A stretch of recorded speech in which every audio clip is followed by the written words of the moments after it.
Olá, tudo bem? Eu sou Ricardo Silfi, sou pneumologista, graduado pela Universidade Federal do Triângulo Mineiro, completei residência em Clínica Médica e Pneumologia pela Unicamp, onde eu também completei o mestrado e atualmente eu trabalho na região de Campinas como pneumologista. Caso vocês tenham alguma dúvida a respeito da apresentação ou sobre a carreira de pneumologista também, eu estou à disposição no meu Instagram com @pneumologista, tá? Que está aí na tela para vocês. E eu me sinto extremamente honrado em participar de um grupo tão seleto para falar sobre as doenças crônicas não transmissíveis. Gostaria aqui de parabenizar pela iniciativa a todos de elaborar um congresso de tão alto nível para falarmos sobre temas bastante importantes no contexto da população que encontra-se em uma fase de envelhecimento, para falar a respeito das doenças crônicas não transmissíveis, as quais a doença pulmonar obstrutiva crônica representa o seu pilar na pneumopatia nos idosos, tá? Então, sobre a doença pulmonar obstrutiva crônica e vou mostrar para vocês que toda a aula vai ser baseada em um documento que ele é atualizado ou lançado anualmente, que é o documento do GOLD 2020, tá? Então é uma iniciativa global para a doença pulmonar obstrutiva crônica e basicamente eu vou falar um pouco do que é o GOLD, tá? Então sempre existe essa pergunta, o GOLD isso, o GOLD aquilo, o GOLD versa a respeito desse documento. Então basicamente é um documento criado por um grupo, tá? É um documento criado a partir de uma revisão de literatura de todos os Research Clinical Trials e algumas meta-análises que segue alguns pré-requisitos. Quais são esses pré-requisitos? Desde que tenham abstracts, desde que tenham resumos, tá? E essa busca é feita em uma plataforma que é o PubMed, que é feita pelos termos DPOC em inglês ou DPOC por extenso em inglês, tá? Todos os artigos, RCTs e meta-análises que são encontrados na literatura são revisados por que os membros se reúnem 2 vezes ao ano para discutir todas as publicações que forem consideradas relevantes, os RCT e as meta-análises, por pelo menos um dos membros, tá, desse grupo e que eventualmente terá um impacto no manejo da DPOC, ou seja, é um documento prático. Se caso exista algum documento que fale a respeito de alguma hipótese biológica, etc., talvez não se inclua no DPOC, mas nem isso, e isso não necessariamente diz que não seja um artigo importante. O comitê, vale lembrar também que ele não faz nenhuma recomendação para nenhuma terapia que não foi aprovada por ao menos uma agência regulatória que já traz uma robustez um pouco maior para esse documento. Então, por parte dos especialistas e não especialistas, é um documento muito querido, como o senhor está querendo do histórico do GOLD, quando ele começa e para onde a gente acredita que vai. Tá? Então, em 1998, tá, o programa se inicia e o objetivo era produzir algumas recomendações para o manejo da DPOC baseado nas melhores evidências científicas. Tá? Então, e quando que isso sai do papel? Em 2001, em que é liberado o primeiro documento que também é intitulado GOLD. Depois, em 2006 e após em 2011, revisões complementares baseadas nas pesquisas publicadas. O comitê científico foi estabelecido em 2002 para revisar todas as publicações recentes. Tá? O documento de 2011 passou por revisão em 2013, 14, 15 e vale lembrar que o documento de 2017, que foi uma das revisões mais robustas e o quarto documento, a quarta maior versão do GOLD liberada, basicamente ele mudou os paradigmas na condução da doença e acabou segregando, dissociando a classificação espirométrica da sintomática. Tá? Esse documento foi atualizado em 2018 e 2019. Então, basicamente, todos que têm a prática clínica de trabalhar com doença pulmonar obstrutiva crônica sabem que o documento de 2017 ele trouxe uma grande diferença na condução clínica dos doentes, porque até 2017 a classificação espirométrica e sintomática elas eram indissociáveis, ao passo em que a partir de 2017 o doente passa a ser conduzido única e exclusivamente de acordo com a classificação sintomática, tá? E a gente fala a respeito do tratamento farmacológico. Então, a respeito da definição, o que é a doença pulmonar obstrutiva crônica, onde a doença pulmonar obstrutiva crônica se encaixa, tá? Então, primeira proposta de chamarmos esse subgrupo de doença pulmonar obstrutiva crônica surge em 1959. Até então, essas doenças basicamente elas eram chamadas de doenças de via aérea, tá? Que eram asma, enfisema e bronquite crônica, para indicar diversos estágios mórbidos, talvez da mesma doença, isso em 1959. Hoje a gente sabe que são doenças diferentes, que seguem vias fisiopatológicas extremamente diferentes. Então, a doença pulmonar obstrutiva crônica é uma doença comum, prevenível e tratável, que ela é caracterizada por sintomas respiratórios crônicos e limitação persistente ao fluxo aéreo, alteração na via aérea, quanto por alterações alveolares. Ela é usualmente causada por exposição a partículas ou gases tóxicos provenientes inclusive da queima de biomassa, por exemplo, madeira, lixo. Tá? A doença ela é habitualmente progressiva, tá? Ela pode ter seus momentos de piora sintomática, inclusive chamados de exacerbação aguda de DPOC, ou piora por outros motivos, outras causas infecciosas ou não, e os sintomas respiratórios mais comuns da doença são dispneia, comumente aos esforços, associada a tosse ou expectoração, que elas podem inclusive ser subdimensionadas pelos pacientes, talvez pela cronicidade da doença. Então, a partir do momento em que eu tenho uma doença que o início dela é insidioso, brando, o paciente vai se readequando, se readaptando de acordo com a sintomatologia do paciente for breve, for leve, esse paciente não vai queixar-se de grandes alterações e passa a queixar-se de alterações da doença a partir do momento em que a doença for extremamente avançada. Então, aí é um dos perigos da doença pulmonar obstrutiva crônica. Tá? Então, basicamente, revisando, doença prevenível, tratável, causada por uma reação inflamatória das vias aéreas grandes e pequenas, tá? Em geral progressiva, caracterizada por limitação persistente ao fluxo aéreo. Nós vamos destrinchar esses 4 temas depois separadamente. É o momento da gente dar aquela pausa e falar sobre epidemiologia da doença. E logo nesse slide de epidemiologia tem o fundo do John Hopkins aí, né, da estatística do coronavírus, que hoje em dia, quando a gente pensa em epidemiologia, a gente só pensa nesse gráfico, consultado diariamente por muitos de nós, e hoje em dia as doenças pulmonares, elas são indissociáveis da Covid, que não deixa de ser uma doença pulmonar, mas as crônicas também, já que a partir de um certo momento teremos um novo normal, tá? E claro, em 2020 será um ano atípico quando a gente fala de incidência, prevalência das doenças pulmonares, todas, e também de suas exacerbações, já que o isolamento social e as medidas para o coronavírus, elas também previnem a exacerbação das doenças pulmonares e pós-coronavírus. Então, para dar um panorama geral, quanto às doenças crônicas não transmissíveis, a doença pulmonar obstrutiva crônica é a principal doença respiratória crônica desse grupo. Tá? E em alguns países, a doença, tanto prevalência quanto mortalidade, tem apresentado um decréscimo, entre eles o Brasil. E ao passo em que outros países ainda espera-se uma curva em ascensão, sobretudo países de baixa renda. É a quarta causa de morte no mundo, estima-se que ao final de 2020 será a terceira. Temos aproximadamente 210 milhões de pessoas que tenham doença pulmonar obstrutiva crônica, mais de 3 milhões de pessoas morreram de DPOC em 2012, o que corresponde a 6% dos óbitos no mundo. Estudo de prevalência grande, que é o estudo Platinum, que estudou 5 grandes centros na América Latina, que é o Projeto Latino-Americano para a Investigação de DPOC, estudou prevalência de limitação ao fluxo aéreo em espirometrias de pacientes maiores que 40 anos.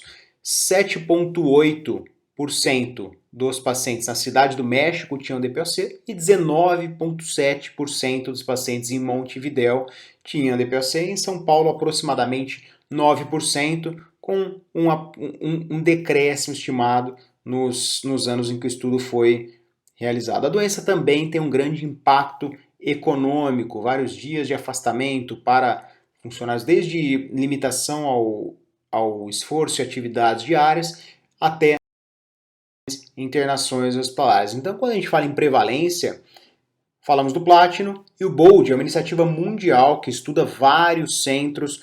A prevalência em mulheres vai de 4 a 26% e é sempre maior em homens, que vai de 9 a 29%. E essa prevalência da doença pulmonar obstrutiva crônica está intrinsecamente ligada à prevalência do tabagismo nos países em que foi estudada. Tá? Falei do estudo Platinum há pouco. No intervalo de 9 anos, se a gente for usar o limite inferior da normalidade, da relação VF1 sobre CVF, observa-se um decréscimo. No entanto, quando a gente observa o valor absoluto, a tendência é de da doença. Tá? Quando a gente fala em mortalidade, tem o Global Burden Disease de 2010, que observou uma redução de mortalidade nas duas últimas décadas a nível mundo e a nível Brasil. Foi de 1996 até 2007, com um declínio importante da mortalidade. Tá? Vale a pena falar que o tabagismo é o principal fator de risco, mas com ele se associam também exposição ocupacional e queima de biomassa. A doença não é exclusiva dos tabagistas, podendo acometer em 3 a 11% dos pacientes que têm doença pulmonar obstrutiva crônica, eles não são tabagistas. Tá? O fator genético mais bem estudado é a deficiência de alfa-1 antitripsina, também tem uma relação com o sexo feminino e o nível socioeconômico sendo mais prevalente em países com menor nível socioeconômico. A curva que eu vou mostrar foi publicada no New England Journal of Medicine, que é uma curva que fala a respeito da epidemiologia em números absolutos de casos por milhão. Tá? E a gente observa até que um discreto aumento, tá, na prevalência, só que isso depende muito da metodologia e dos critérios diagnósticos que a gente vai utilizar. E daí a iniciativa do GOLD de normatizar os critérios diagnósticos. Tá? Vamos falar agora os fatores de risco. E aí na foto já mostra o principal fator de risco incriminado na fisiopatologia da doença pulmonar obstrutiva crônica. Fatores de risco da DPOC, eu gosto sempre de separá-los em fatores ambientais e fatores individuais. Tá? Fatores ambientais são tabagismo, exposição ocupacional, poluição do ar externo, que tem um fator importante também, exposição à queima de biomassa. Já os fatores individuais são, claro, o envelhecimento, a genética, asma e hiperreatividade brônquica, infecções de repetição, em especial micobacteriose prévia, tá? Vou falar um pouquinho, o fator genético, ele é muito importante. Mesmo entre os pacientes tabagistas pesados, menos de 50% deles envolvem doença pulmonar obstrutiva crônica ao longo da vida. Ou seja, a doença é só para quem pode. Tá? O fator genético mais bem descrito é a deficiência hereditária da alfa-1 antitripsina. Ela é uma serinoproteína do grupo das serpinas e ela inativa a elastase neutrofílica, que é produzida no fígado. Tá? Pacientes homozigotos para o genótipo PIZZ e heterozigotos para o genótipo PIMZ, eles têm obstrução ao fluxo aéreo, ela é mais severa, tá? Quando comparadas ao fenótipo PIMM. No entanto, ambas têm pior prognóstico quando se associam ao tabagismo. Então é uma associação muito grave, tabagismo com deficiência de alfa-1 antitripsina. A gente vai falar depois em propedêutica complementar, mas o GOLD orienta que todos os pacientes com diagnóstico de obstrução ao fluxo aéreo devam ser submetidos à dosagem sérica de alfa-1 antitripsina independente do método, tá? Doença pulmonar obstrutiva crônica genética por deficiência de alfa-1 representa um total de 1 a 2% dos pacientes portadores de DPOC. Outros tipos de cigarro, que não só o cigarro industrial, que é esse cigarro que é comprado em diversos estabelecimentos comerciais, eles também são fatores de risco para DPOC.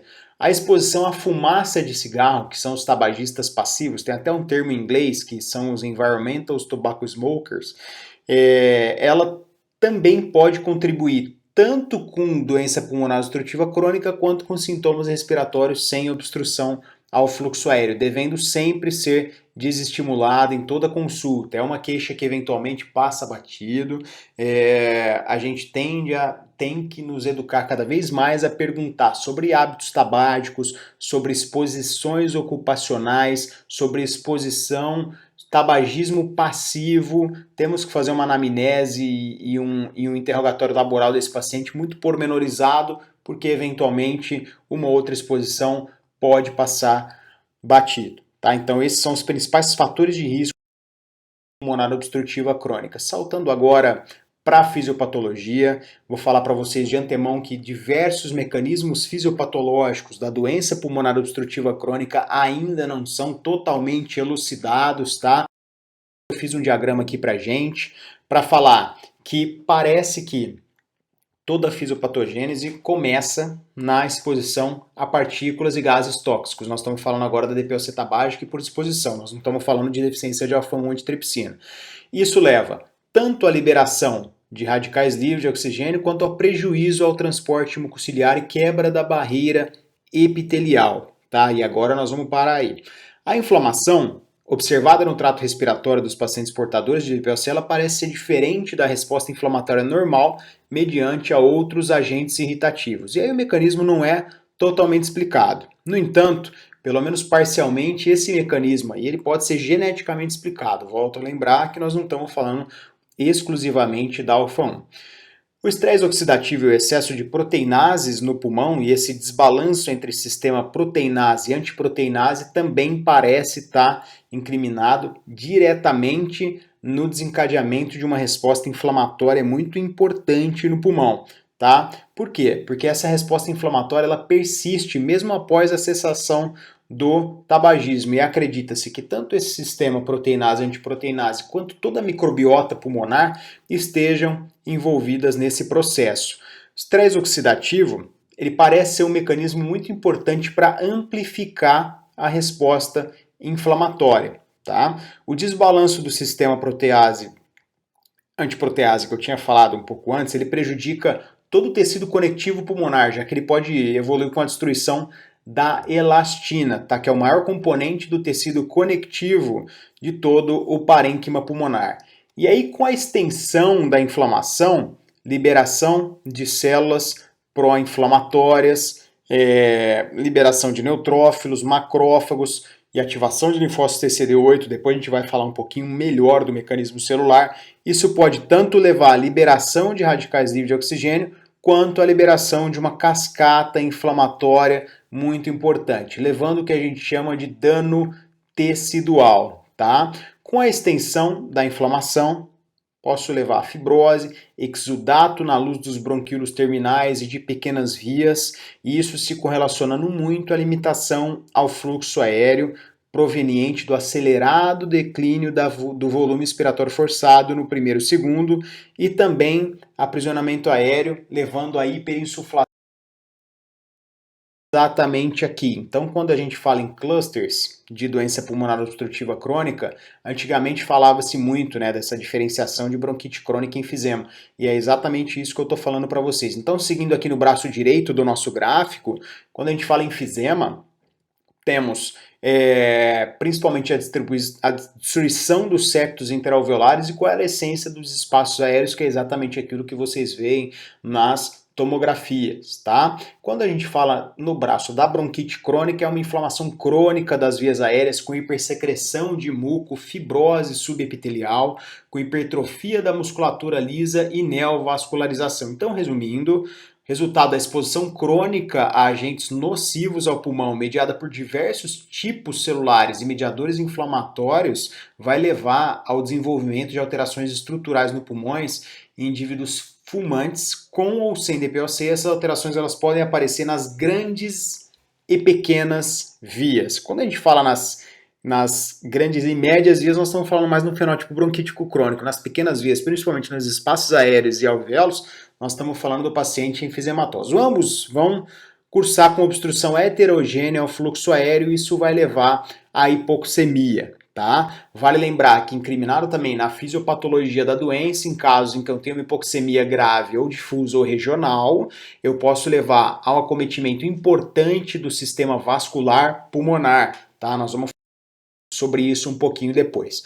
Aqui uma foto de um gráfico representando também a fisiopatologia do Murray, de 2017, um livro do tratado mais importante a nível mundo de pneumologia.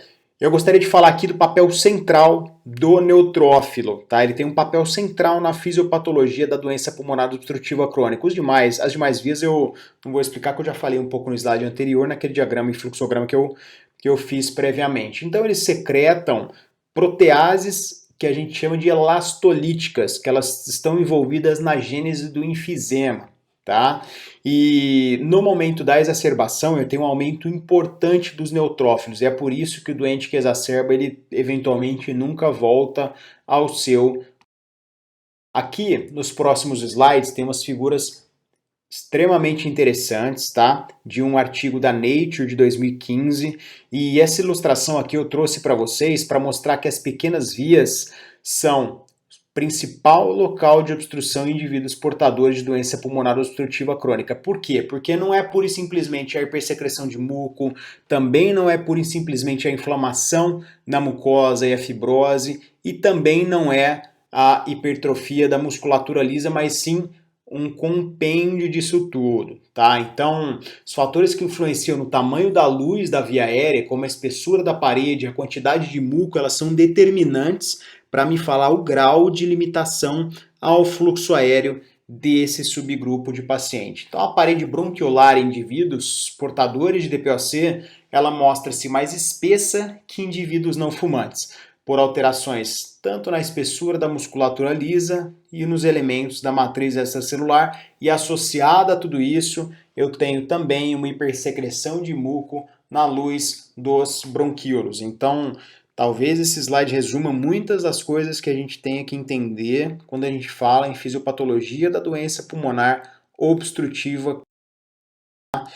Também na Nature de 2015 tem esse gráfico que fala que eu tenho uma fase acelerada de ganho de função pulmonar, e isso vai até os 20 e 30 anos, quando o nosso pulmão cresce e atinge um pico de volume expiratório forçado. Essa curva no eixo Y, volume expiratório forçado, e no eixo X, idade, ela quebra, vai até os 25 anos, quando ela tem uma ascensão importante, tá? A gente ganha VF1 até entre os 20 e 30 anos, e depois eu tenho uma perda funcional e progressiva, fisiológica, de aproximadamente 20 ml por ano, tá? E a exposição a queima de biomassa, tabagismo, qual método de tabagismo for, narguilé, cigarro artesanal, industrial, marihuana, etc., todos os outros, eles podem acelerar o declínio do VF1, que é representado pela linha vermelha ou laranja nesse gráfico, tá?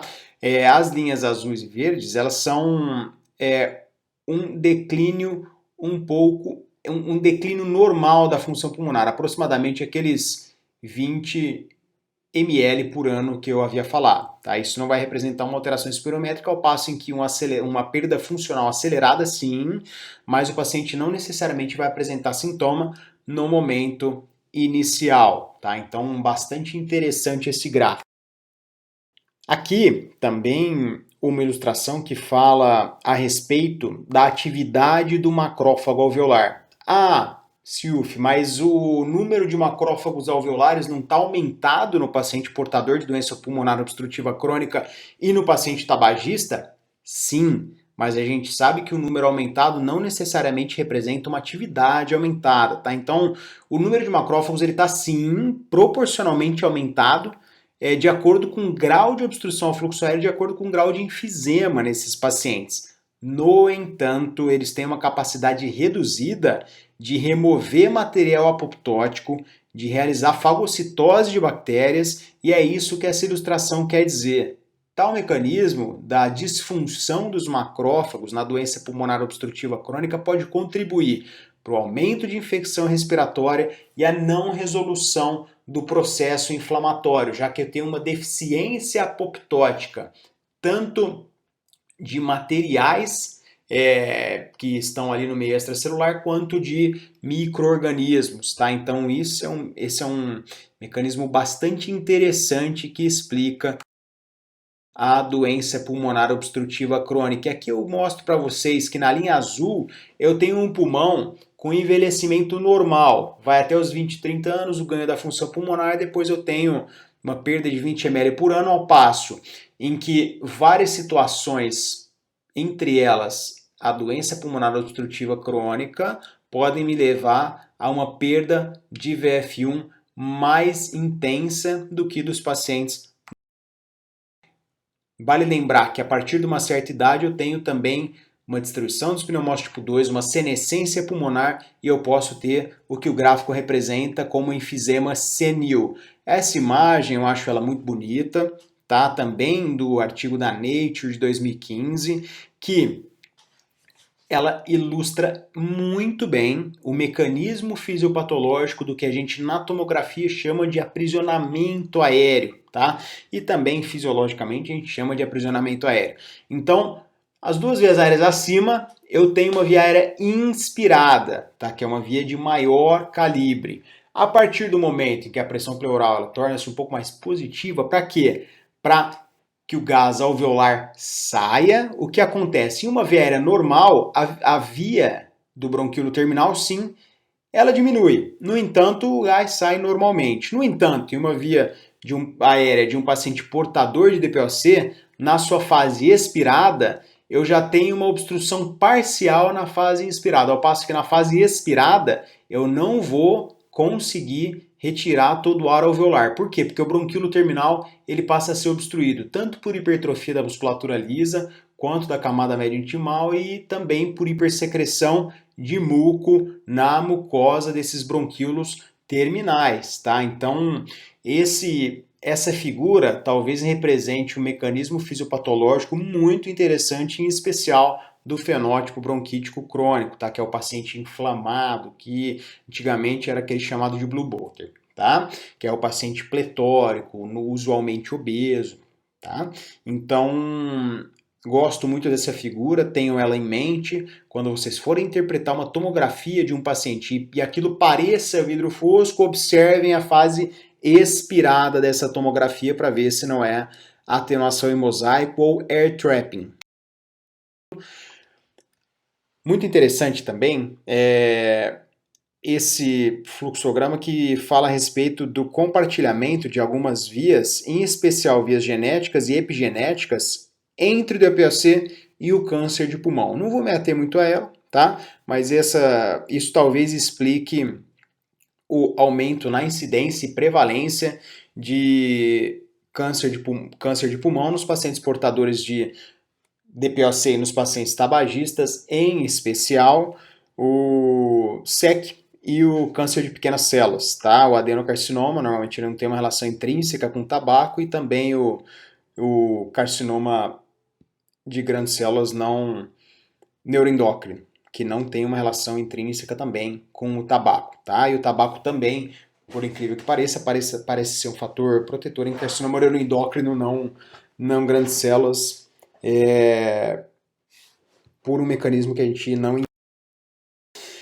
Falando sobre as manifestações clínicas da doença pulmonar obstrutiva crônica, a gente observa uma heterogeneidade extremamente importante, principalmente quando a gente fala do exame físico, tá? Os pacientes eles podem apresentar um curso subclínico da doença, ao passo em que a doença já está espirometricamente e sintomatologicamente deveras avançada, então é isso, clínico heterogêneo. Então a gente deve suspeitar de doença pulmonar obstrutiva crônica em todo paciente com dispneia. O clínico da dispneia, normalmente, ela é progressiva, persistente, piora com esforço, tá? Ela é o sintoma cardinal da doença pulmonar obstrutiva crônica, ela é o mais comum. Ela pode ser intermitente, mas pode também ser seca, associada ou não à sibilância, teleomese expiratória.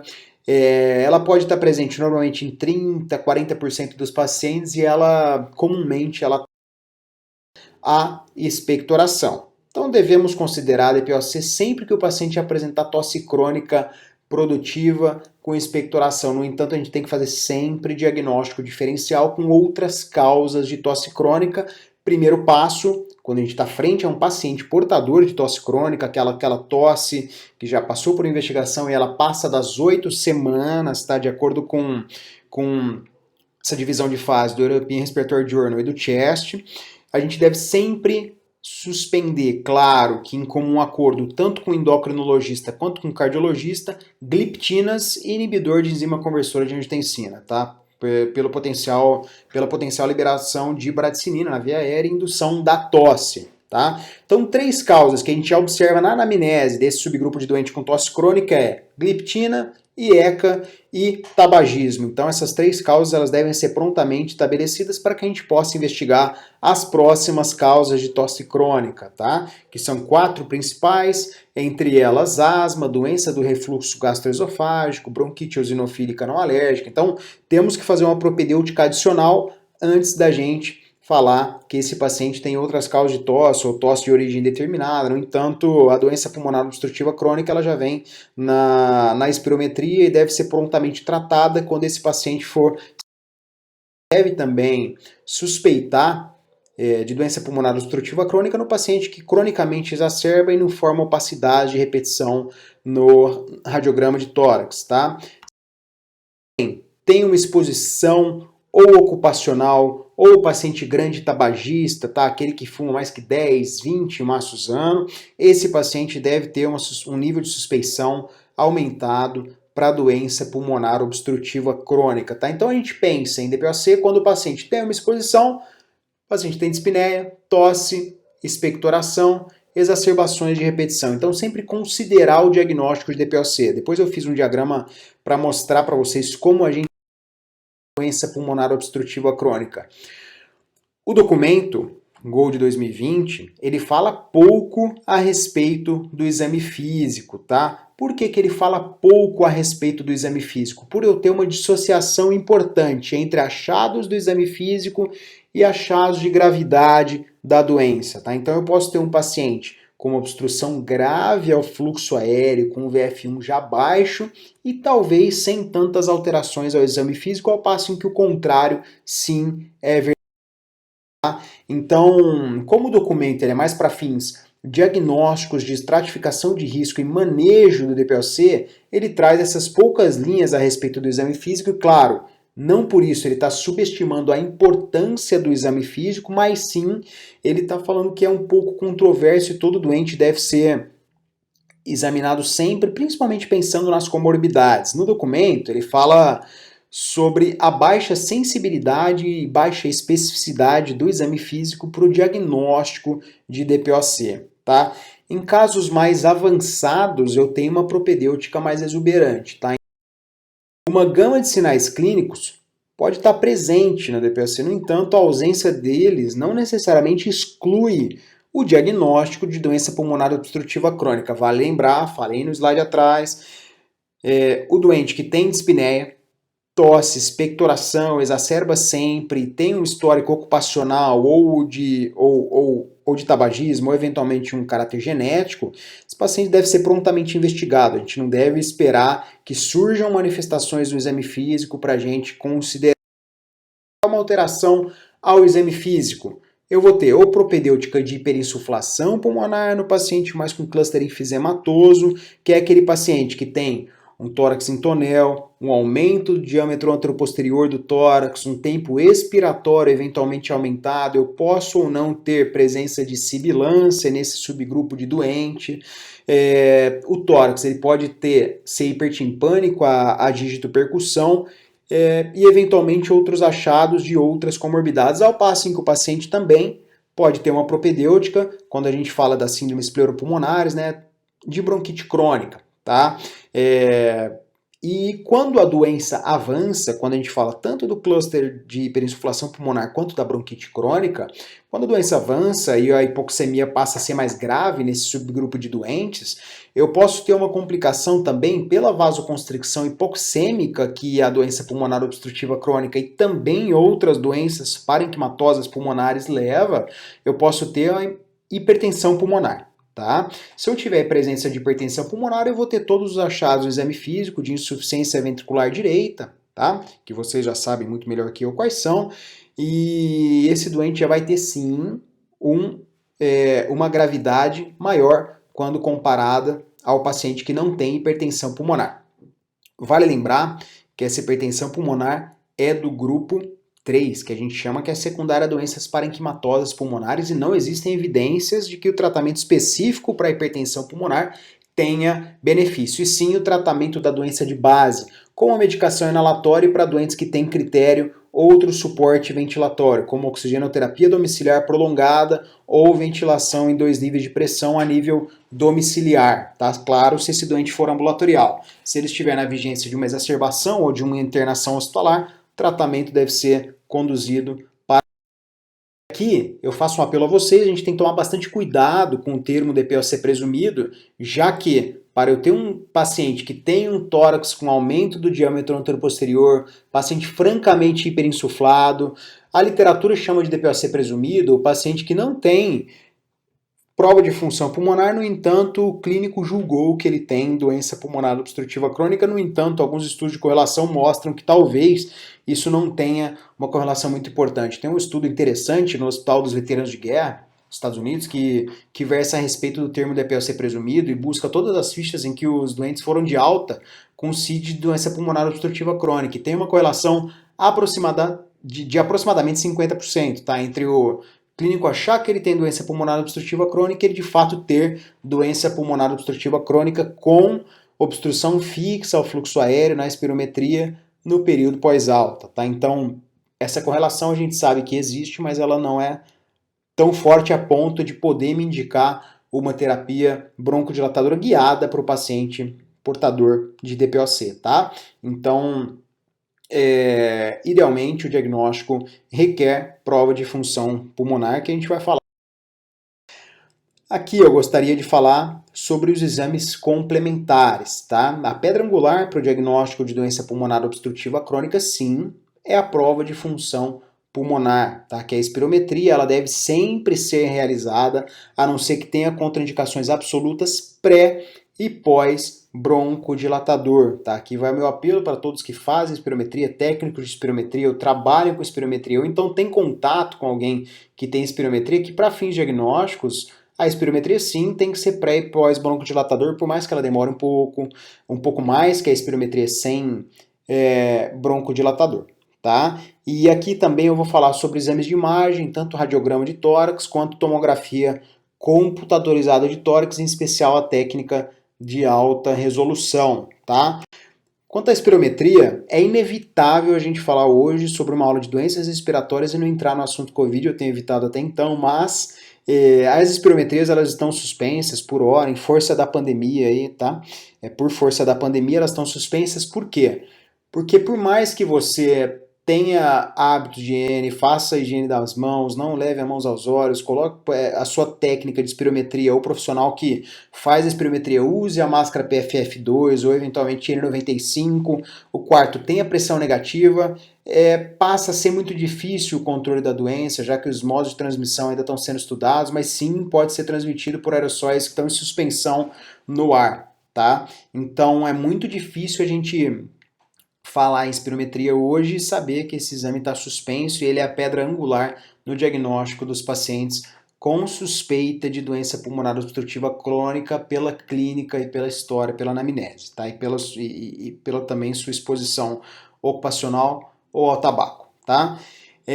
Então, a espirometria é o exame mais objetivo e reprodutível para mensurar a limitação ao fluxo aéreo, além de ser um teste não invasivo, tá? Idealmente, vou falar um detalhe agora para vocês, que pacientes com obstrução ao fluxo aéreo suspeita ou diagnóstica, a gente deve sim aferir o que a gente chama de capacidade vital lenta e não a capacidade vital forçada, já que quando a gente força, ela pode ser subestimada, tá? Eu vou falar um pouquinho nos próximos slides para vocês, mas eu trouxe esse slide basicamente para mostrar para vocês o que a gente precisa para fazer uma espirometria de qualidade.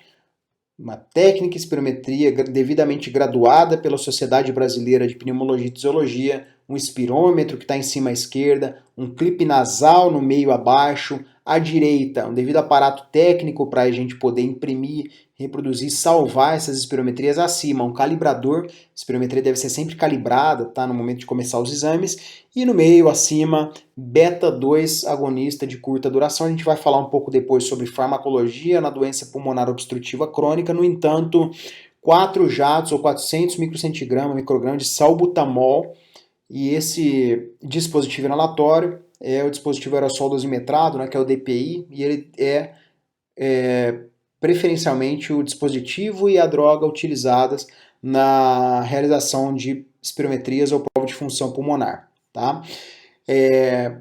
Basicamente, quando eu falei para vocês que quando a gente tem suspeita clínica ou diagnóstico de obstrução ao fluxo aéreo, deve ser feita a capacidade vital, a slow VC ou CVL, né, com a capacidade vital lenta, em que esse paciente vai soprando devagarzinho. Por quê? Justamente para a gente não induzi-lo a fazer o aprisionamento aéreo, já que quando a gente aumenta muita pressão, se eu tenho uma hipersecreção de muco na pequena via ou no bronquíolo terminal, o ar vai ficar todo aprisionado, ao passo em que se esse doente sopra um pouco mais lentamente, a capacidade vital lenta ela tende a ser maior que a capacidade vital forçada. Tá?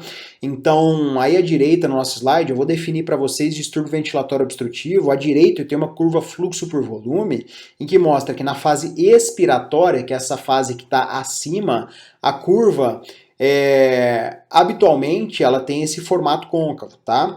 Então, sobre a morfologia da curva para vocês, tá? Então eu tenho uma redução desproporcional dos fluxos máximos, respeitando a capacidade vital forçada, mas nada impede também que um distúrbio ventilatório obstrutivo, a capacidade vital forçada esteja reduzida, tá? Pela presença de aprisionamento aéreo. Nesses casos a gente costuma pedir a capacidade vital lenta, que pode ser normal e assim vai excluir basicamente a concomitância de um provável distúrbio ventilatório restritivo. Aqui eu deixo o recado a vocês que pela espirometria a gente não consegue fazer diagnóstico de distúrbio ventilatório restritivo, por mais que a gente ponha num gráfico que chama GLI, que a gente usa encontros Z-score, tá? Que vem da nova normatização da espirometria. No entanto, para a gente falar em distúrbio ventilatório restritivo, a gente precisa de uma pletismografia. Diagnóstico espirométrico de obstrução fixa ao fluxo aéreo. Como ele deve ser feito? Relação VF1 sobre CVF pós-broncodilatador ou relação VF1 sobre CVL pós-broncodilatador reduzido. E aí, o documento GOLD orienta que a gente use um valor fixo menor que 0,7, tá? Com VF1 reduzido ou normal num paciente sintomático respiratório. E aí eu faço um questionamento. Primeiro eu vou fazer um adendo. Para a gente poder chamar essa relação de TIFENO, tem que ser, teoricamente, a relação VF1 sobre CVL, já que TIFENO descreveu relação VF1 sobre capacidade vital lenta, tá? E não sobre CVF. Então, quando eu tenho a relação VF1 sobre capacidade vital forçada, que é o volume expiratório forçado no primeiro segundo pela capacidade vital forçada, eu chamo relação VF1 sobre CVF. Tá certo? E aqui eu gostaria de provocar vocês também, quando o documento traz um valor fixo para a gente, em algumas faixas etárias eu passo a perder ou ganhar sensibilidade, tá? Então, um doente jovem com suspeita de obstrução ao fluxo aéreo, para ele ter uma relação VF1 sobre CVF menor que 0,7, ele tem que ter um curso clínico bastante avançado, ao passo em que o próprio enfisema senil pode levar um doente idoso, nonagenário eventualmente, a ter obstrução ao fluxo aéreo na espirometria, sem necessariamente ter clínica, sem necessariamente ter uma exposição ocupacional, ter uma exposição passiva ou ativa ao tabaco, tá? Então esse é um problema que advém do valor fixo da espirometria. A obstrução ao fluxo aéreo ela é subdiagnosticada em pacientes mais jovens e ela é superdiagnosticada em idosos. Quanto a características radiográficas, eu mostro aí para vocês um raio-x, um radiograma de tórax, raio-x é o que a gente emite, em posição à esquerda PA e à direita perfil. Tá? O que a gente observa nesse raio-x? Ah, mas é aquele tórax armado. Sim, é aquele tórax armado. Então eu observo uma hipertransparência, nós estamos falando do raio-x em posição posterior anterior primeiro. Tá? tá? Uma hipertransparência pulmonar, tá? Global, com a vasculatura preservada, assim, à direita, ali, em região, na região aproximadamente do lobo médio, observa uma grande bolha, tá? Provavelmente um enfisema bolhoso nesse paciente, e a gente percebe que o enfisema ele tende a predominar em campos inferiores, já evoluindo com o aumento da distância entre os espaços intercostais, o aumento do número de costelas que eu observo também no meu raio-x de tórax, e já uma retificação do diafragma, que é observado tanto no raio-x em PA quanto no raio-x em perfil. No raio-x em perfil eu também observo que tem um aumento importante do diâmetro anteroposterior do tórax, tá? E esse raio-x, principalmente o raio-x em posição pós, aqui é o mesmo raio-x que eu esquematizei para vocês para mostrar o número de costelas que esse raio-x mostra, a hipertransparência desse raio-x, ali na topografia do asterisco, aquele enfisema bolhoso que eu mostrei para vocês, e mostrando também o mecanismo de retificação do diafragma, que ele passa a ser disfuncional também no paciente portador de doença pulmonar obstrutiva. Aqui para vocês aqui uma tomografia de tórax, cortes axiais, janela para parênquima, vocês já se familiarizaram bastante com esses termos, principalmente agora na pandemia da Covid, que mostra presença de enfisema, principalmente em região paraseptal, que quando a gente fala em paraseptal, porque é próximo lá do septo intraalveolar, que ele fica na periferia. E quando a gente fala em pleura mediastinal, também é considerado periferia para fins etipatológicos e anatômicos pulmonares, tá? Então a gente vê nessa região periférica aí predomínio de enfisema paraseptal. O centrolobular, ele está no centro do lóbulo pulmonar secundário, tá? E aí eu mostro para vocês uma tomografia com enfisema tanto centrolobular quanto paraseptal. Quando eu tenho concomitâncias dos dois e o pulmão é só enfisema, eu chamo de enfisema pan-acinar. Vale lembrar que no lobo inferior direito eu também observo umas dilatações irregulares ali das vias aéreas, tá? Com o calibre do vaso adjacente a essa dilatação normal, o que a gente chama de sinal do anel de Sinetti, que é característico da presença de bronquiectasias, que podem sim estar presentes em doença pulmonar obstrutiva crônica, sobretudo nos pacientes que têm um grau mais avançado. Mostro aí para vocês também o predomínio centrolobular, tá? Mais predominante no centro do lóbulo pulmonar secundário, também enfisema, que é a destruição da citoarquitetura dos espaços interalveolares, tá? E dos alvéolos. É uma tomografia bastante exuberante. Observem também a reflexão da pleura mediastinal mais anterior, tá? Nesse corte axial, janela para parênquima, tá certo? Então, exames adicionais, espirometria, raio-x de tórax. Agora eu vou partir para falar para vocês um pouco da avaliação adicional que deve ser realizada nesses pacientes para depois a gente partir para o diagnóstico. A avaliação adicional, a gente deve sim buscar ativamente por diversas comorbidades que sim podem estar presentes nesse grupo de pacientes. Entre elas, síndrome metabólica, doença cardiovascular, que é a principal causa de morte nos pacientes tabagistas, osteoporose, doença do refluxo deve ser ostensivamente tratada e, se não investigada, porque pode ter uma piora sintomática nesse grupo de pacientes. Concomitância também de distúrbios do sono e perguntar ativamente em todas as consultas para esse doente sobre indícios de hipoventilação noturna, principalmente aquele paciente que acorda com muita dor de cabeça, que vai melhorando ao longo do dia, que acorda sonolento, que não tem vontade de tomar o café da manhã. Aqui eu questiona a respeito da realização de tomografia de baixa dose como screening para neoplasia de pulmão. A gente já viu que não existe um aumento da mortalidade por procedimentos envolvidos nisso, no entanto, a Organização Mundial de Saúde nos orienta que seja uma decisão entre paciente e médico a realização de tomografia computadorizada de baixa dose. Quanto à realização de dosagem de alfa-1-antitripsina, tanto o documento quanto a Organização Mundial de Saúde orientam solicitação de alfa-1-antitripsina para todos os pacientes portadores de DPOC. No entanto, o paciente clássico, que eventualmente vai ter um exame, que tem uma chance maior de ter um exame positivo para o exame com baixa dosagem de alfa-1-antitripsina, é o paciente menor que 45 anos, com enfisema usualmente panlobular e um histórico familiar de doença pulmonar obstrutiva crônica precoce, sobretudo quando esse doente tem hepatopatia concomitante. Tá, na sua consulta médica desses pacientes portadores de doença pulmonar obstrutiva crônica é a oximetria, que é a avaliação da saturação de O2 saturação periférica de O2. Tá? Essa avaliação é feita por plasmografia, também por oxímetros portáteis, e quando ela é menor que 92%, no contexto da Covid, agora a gente sempre pensa em síndrome respiratória aguda grave, no entanto, no paciente crônico que está acompanhando ambulatorialmente essa dosagem da oximetria de pulso vem em queda, a gente deve sim suspeitar o diagnóstico de insuficiência respiratória crônica e já coletar uma gasometria arterial para a gente avaliar critérios de indicação de oxigenoterapia domiciliar prolongada nesses doentes, que a gente vai falar um pouco depois, quando a gente falar sobre terapias adjuvantes no tratamento dos pacientes portadores de doença pulmonar obstrutiva crônica, tá?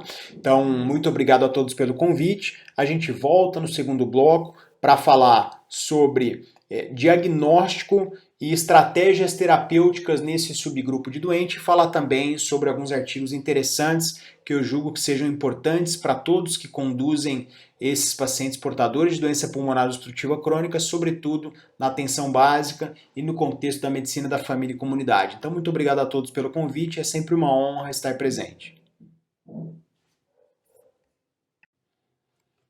Olá, eu sou o Ricardo Ciuffi, sou pneumologista em Campinas e região, pneumologista pela Unicamp. Eu estou aqui de novo para falar para vocês sobre doença pulmonar obstrutiva crônica. No entanto, a gente vai falar agora sobre o diagnóstico, tratamento, as terapias adjuvantes também, cuidados paliativos, e vou citar para vocês alguns artigos que eu acho relevantes, tá? Eu nas redes sociais estou como @pneumologista, então se alguém eventualmente quiser corresponder, precisar de um outro artigo, tiver alguma dúvida, sugestão durante a aula, crítica construtiva, eu estou sempre à disposição por lá, só mandar um direct, conversar ali que a gente mantém contato. Tá? Seguindo para falar sobre um tema apaixonante, que é a doença pulmonar obstrutiva crônica, agora eu vou falar sobre o diagnóstico de DPOC. Já falei algumas coisas sobre o diagnóstico para vocês, falei sobre o grau de suspeição clínica que a gente tem que ter quando a gente está frente a esse doente, então montei esse diagrama para falar para vocês que à esquerda o doente tem que ser sintomático, tá? O doente tem que apresentar eventualmente dispneia, que é o sintoma mais comum, tosse crônica em 30% a 40% dos doentes, com ou sem expectoração, associada a um fator de risco, seja ele individual ou ambiental. Tá? Os fatores de risco individuais são aqueles genéticos, o portador de asma, hiperatividade brônquica, ou eventualmente o doente portador de sequela de alguma doença infecciosa, em especial pneumonia de repetição ou micobacteriose. Os fatores de risco ambientais, poluição do ar ambiente, queima de biomassa, seja madeira, seja lixo, ou também tabagismo, que é o fator de risco mais comum, independente do tipo de cigarro, tá? Seja ele narguilé, seja ele cigarro eletrônico, vaping, e-cigarette, etc. Tá? Hoje em dia todos eles são um fator de risco para desenvolver DPOC, associado à prova de função pulmonar com obstrução fixa ao fluxo aéreo, que a gente já falou para vocês, ou seja, relação VF1 sobre CVF ou relação VF1 sobre CVL menor que 0,7, e esse 0,7 tem que ser em número decimal, era em porcentagem, aí a American Thoracic Society soltou uma normativa de que tem que de fato deixar esses exames padronizados, então tem que ser em número decimal, ela é necessária para o diagnóstico. Então o doente tem minha clínica, fator de risco, espirometria com relação VF1 sobre CVF menor que 0,7, ele tem diagnóstico de doença pulmonar obstrutiva crônica. No entanto, nem todo mundo que tosse e tem dispneia é portador de doença pulmonar obstrutiva crônica. Então eu sempre devo fazer diagnósticos diferenciais. E quais são os principais diagnósticos diferenciais do paciente com suspeita clínica de doença pulmonar obstrutiva crônica? São eles a asma, insuficiência cardíaca, bronquiectasias, micobacteriose, bronquiolite obliterante, panbronquiolite difusa, tá? São esses os principais diagnósticos diferenciais que o GOLD traz pra gente. Vale lembrar que é asma, um curso intermitente, eventualmente bimodal, associada a sibilância, opressão torácica, insuficiência cardíaca, congestivo. O paciente vai ter um passado de cardiopatia, eventualmente edema de membros, derrame pleural, crepitações finas bibasais, que podem também estar presentes em pacientes portadores de doença pulmonar estrutural, com mais alguns achados, eventualmente B3, um ganho de peso recente, um paciente taquicárdico, etc. O paciente com bronquiectasias vai depender da localização, do critério do grau de exacerbação das bronquiectasias, mas também vale lembrar que bronquiectasias, principalmente bibasais, elas podem coexistir com doença pulmonar obstrutiva crônica, principalmente em graus mais avançados, e os pacientes que têm infecção crônica, tá? Micobacteriose, esse doente, eventualmente, se pensando mais em tuberculose do que micobactéria não tuberculose. O paciente vai ter febre, sudorese noturna, eventualmente emagrecimento, um histórico de ter convivido com pacientes com suspeita de algum quadro pulmonar, eventualmente também micobacteriose, paciente eventualmente privado da liberdade, e que na propedêutica adicional ele pode ter um ou outro achado diferente do que a gente falou em raio-x e tomografia e vai ter escarro positivo se assim for feita a propedêutica adicional dele. Queria fazer um adendo aqui para essas duas doenças, a bronquiolite obterante e a panbronquiolite difusa, são doenças que vocês não costumam ver na prática clínica. Bronquiolite obliterante, pacientes mais jovens, eventualmente não tabagistas, com histórico de artrite reumatoide, ou observada pós-transplante de medula óssea, o que a gente vai ver na tomografia computadorizada de alta resolução é uma atenuação em mosaico com aprisionamento aéreo difuso. Tá? Já a panbronquiolite difusa, ela é vista predominantemente em pacientes descendentes de países asiáticos, usualmente em homens não tabagistas. Quase todos eles vão apresentar rinocinusite crônica e também na tomografia computadorizada, sempre fazer protocolo alta resolução, cortes finos para esses doentes, tá?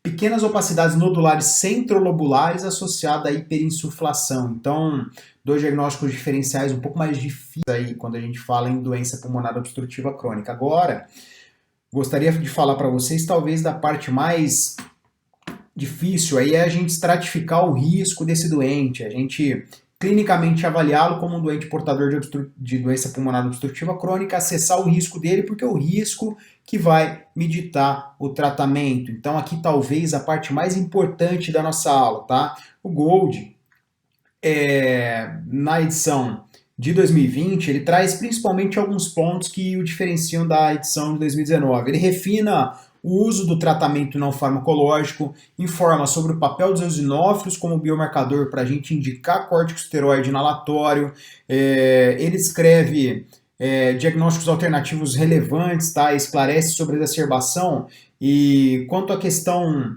de ter desmembrado a questão da classificação sintomática com a classificação espirométrica em 2017, isso sim dita um grau de importância bastante importante quando a gente fala em classificação de risco. E a classificação de risco desse doente, a classificação do doente portador de doença pulmonar obstrutiva crônica, ela deve ser espirométrica, classificação sintomática e classificação quanto ao grau de obstrução desse subgrupo de paciente. Então a gente já falou que o que vai ditar hoje em dia o tratamento desse doente é a classificação sintomática, a classificação quanto à exacerbação desse tipo de doente. Aqui eu quero fazer um adendo para vocês. Vamos supor, paciente com obstrução fixa ao fluxo aéreo, com VF1 pós-broncodilatador menor que 30% e que não tem nada de sintoma, esse doente deve sim ser investigado para outras causas de obstrução ao fluxo aéreo. Ao mesmo passo em que um doente que tem obstrução fixa ao fluxo aéreo, com VF1 eventualmente maior que 80% pós-broncodilatador e tem exacerbações frequentes com uma dispneia limitante ao repouso, esse doente deve ser investigado também com dispneia de outras causas, eventualmente quadros que se superajuntam. Deve eventualmente ser submetido a um teste de esforço cardiopulmonar ou outros testes com uma propedêutica mais pormenorizada, tá? E aqui nós não estamos falando que o VF1 pós-broncodilatador ele não é importante. Sim, ele é muito importante. Ele prediz desfecho como mortalidade, hospitalizações, ele propõe medidas também não farmacológicas, como cirurgia de redução de volume pulmonar e também guia o encaminhamento para esse doente a um centro de referência para transplante pulmonar. No entanto, hoje ele não me prediz estratégia terapêutica, tá? falar que, começando, a gente tem 3 classificações: espirométrica, sintomática e com tal grau de exacerbação. Tá? A sintomática e grau de exacerbação elas vão confluir, porque elas que vão meditar tratamento. E aqui a classificação espirométrica, à direita de vocês, na tabela. A gente sempre vai usar o VF1 sobre CVF pós-broncodilatador, tá? E aqui eu já peço desculpa, após identificar lá em cima na tabela VF1 sobre CVF menor que 0,7, eu vou ter um DPOC Gold 1, aquele paciente que tem maior ou igual a 80% de VF1 pós-broncodilatador, 2, 50 a 80%, 3, 30 a 50%, 4, menor ou igual a 29% do valor predito, tá? E aqui eu reitero para vocês que existe uma pequena correlação entre valor espirométrico e classificação sintomática. À esquerda, classificação da American Thoracic Society junto com a European Respiratory Society, tá? Tem uma correlação do VF1 pós-broncodilatador em pacientes que têm obstrução ao fluxo aéreo com hospitalizações, com mortalidade e com prevalência de exacerbações. No entanto, hoje eles não são fundamentais para meditar a terapêutica farmacológica, tá? Aqui, começando a falar da classificação sintomática para vocês, hoje eu tenho duas principais classificações que a gente usa na prática clínica. A primeira delas é o MRC, que é o Medical Research Council, né?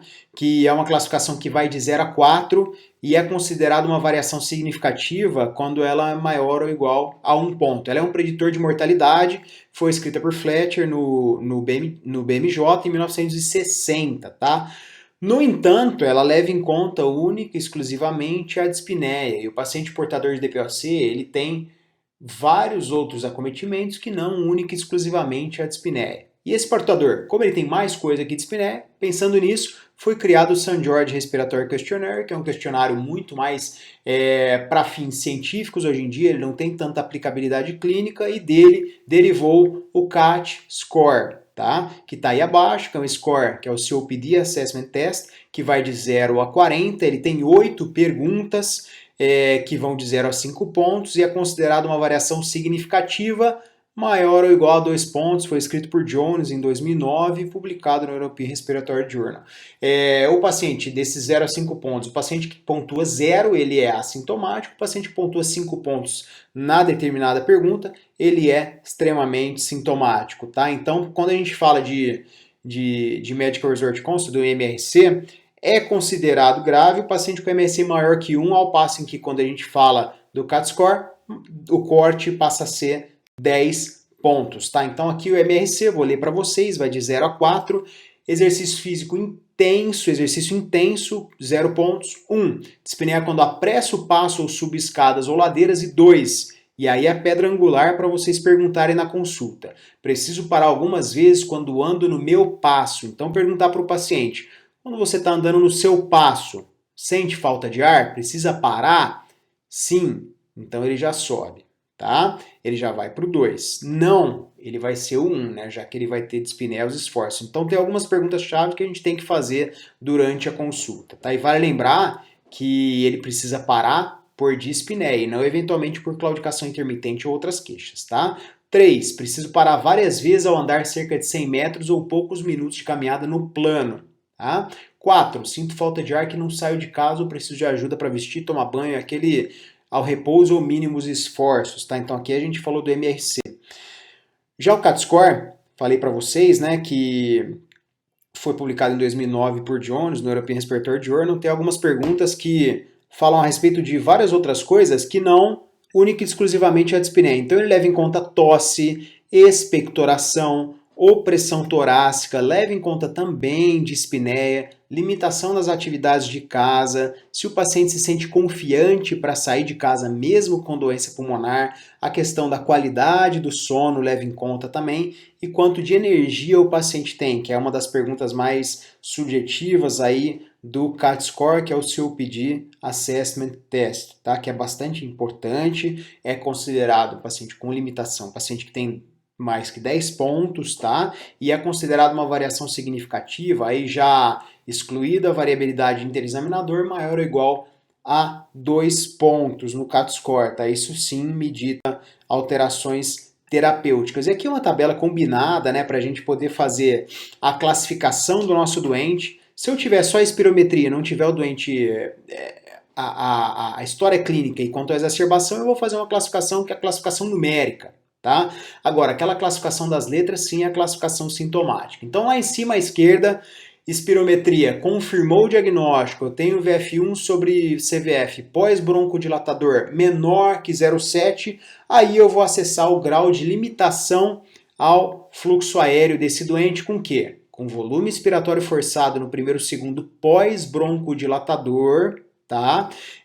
De acordo com a porcentagem do predito, já esses valores calibrados para aquelas variáveis que eu falei para vocês na primeira aula. Se for maior ou igual a 80%, 1, 50, 79, 2, 30, 49, 3, 29 ou menos 4, tá? E agora eu vou para histórico de exacerbação e classificação sintomática. O paciente que tem mais uma ou mais exacerbação grave ou duas ou mais exacerbações leves ou moderadas, ele já vai ser automaticamente C ou D. O paciente que tem 0 ou uma exacerbações moderadas a graves e não foi no hospital, isso nos últimos 12 meses, ele vai ser A ou B. E como que eu vou saber se ele é AC ou D ou B? Pelo MRC e pelo CAT score, que a gente deve sim aplicar em toda consulta dos pacientes portadores de DPOC, tá? É bom ter uma colinha ou eventualmente fazer uma folha padronizada para atender esses doentes no seu ambulatório. O paciente que tem o MRC de 0 a 1, que é aquele que só sente dispneia quando ele sobe escadas, ou CAT score menor que 10 pontos, ele vai ser ou A ou C, que é o doente oligosintomático, tá?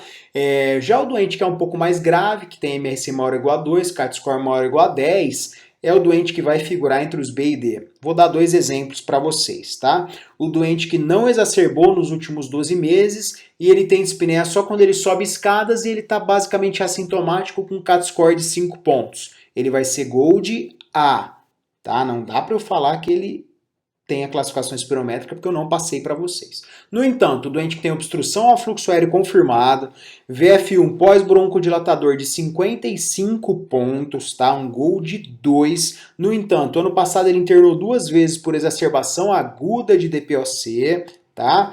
E ele não tem queixa de dispneia nenhuma, nem quando ele anda um pouco mais rápido, nem quando ele sobe escadas, ele não tem tosse, dorme bem, se sente confiante para sair de casa, ele vai ser o Gold 2C, tá? Por quê? Porque ele exacerba, só que sintomatologicamente ele está bem, tá? Só que ele não pode ser A, ele é o C, tá joia?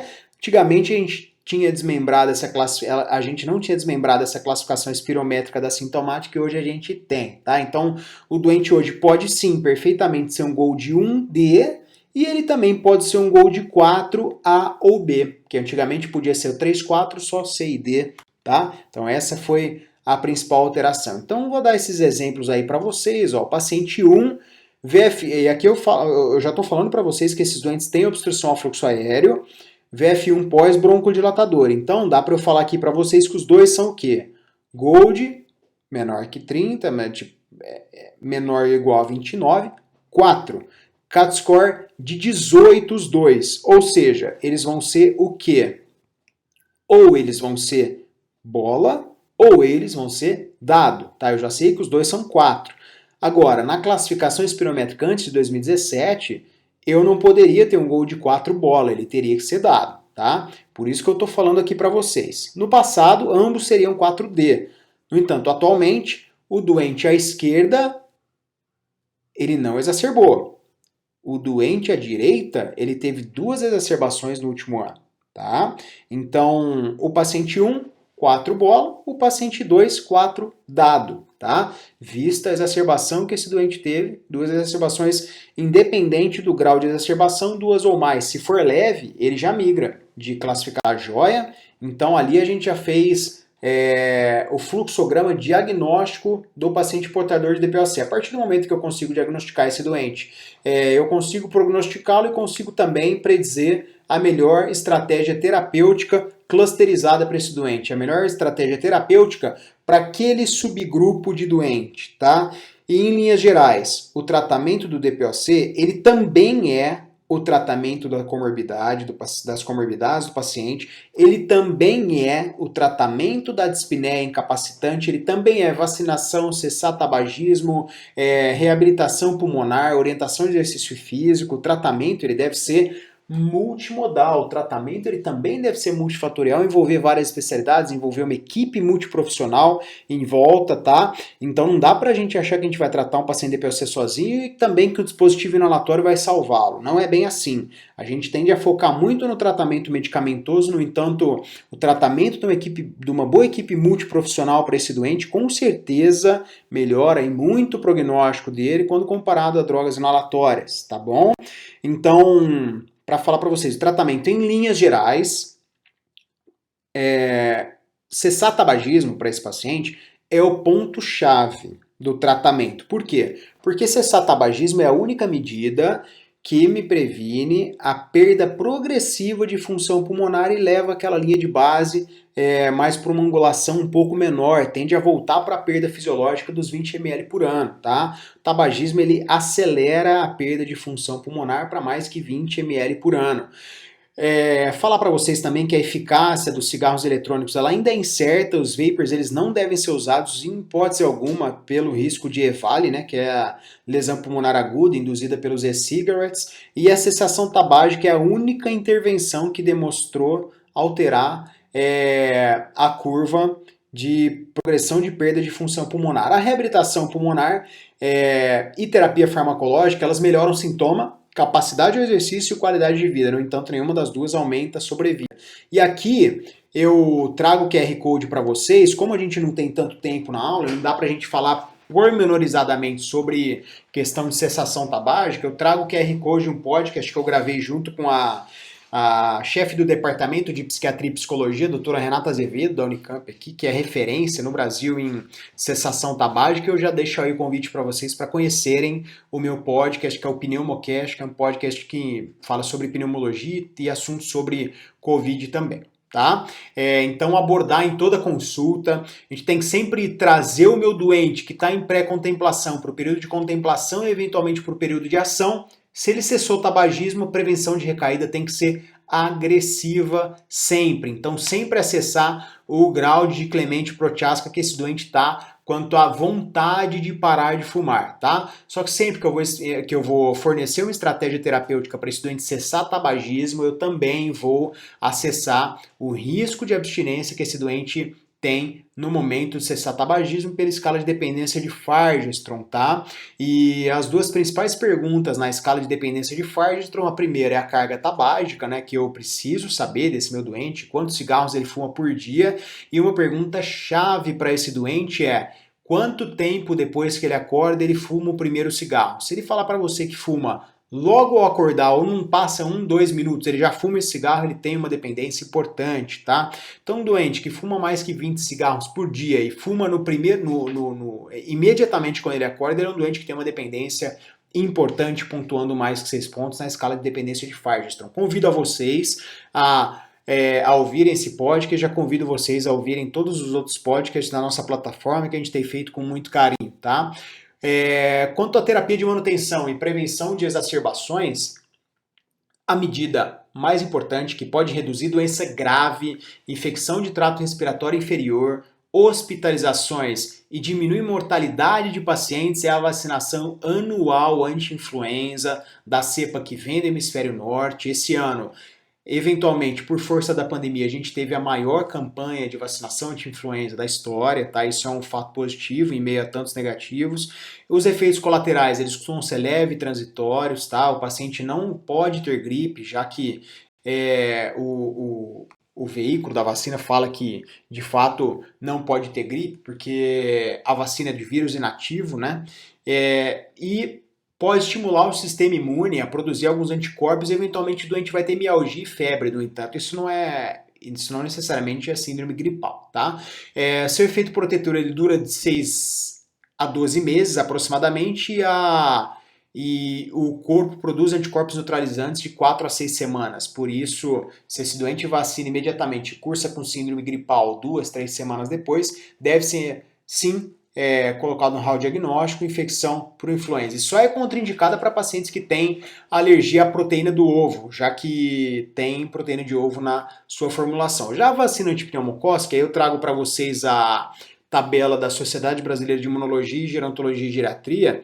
Eu tenho duas vacinas antipneumocócicas, a Pneumo 13 e a Pneumo 23, tá? Para aqueles que já receberam a Pneumo 23, recomendo esse intervalo de 1 ano para a aplicação da Pneumo 13. Segunda dose da Pneumo 23 ela deve ser feita 5 anos após a primeira, mantendo o intervalo de 6 a 12 meses com a Pneumo 13, tá? Para aqueles que já receberam 2 doses da Pneumo 23, recomenda-se 1 dose da Pneumo 13 com intervalo mínimo de 1 ano após a última dose da Pneumo 23. E aqui eu deixo o recado para vocês que ela é recomendada de rotina para pacientes maiores que 65 anos. No entanto, o pneumopata com comorbidade também ele tem sua indicação, tá bom? Aquele paciente que tem insuficiência cardíaca congestiva ou doença pulmonar estrutural, já que evolui com hipertensão pulmonar, sim, ele tem sua indicação. E para falar da terapia farmacológica agora, não adianta a gente falar de uma medicação sem falar muito bem da via a qual essa medicação está sendo administrada. E aí vocês sabem muito bem o que eu estou falando. Quando a gente fala de terapia inalatória, a gente tem que personalizar muito bem o tratamento do meu doente. Por quê?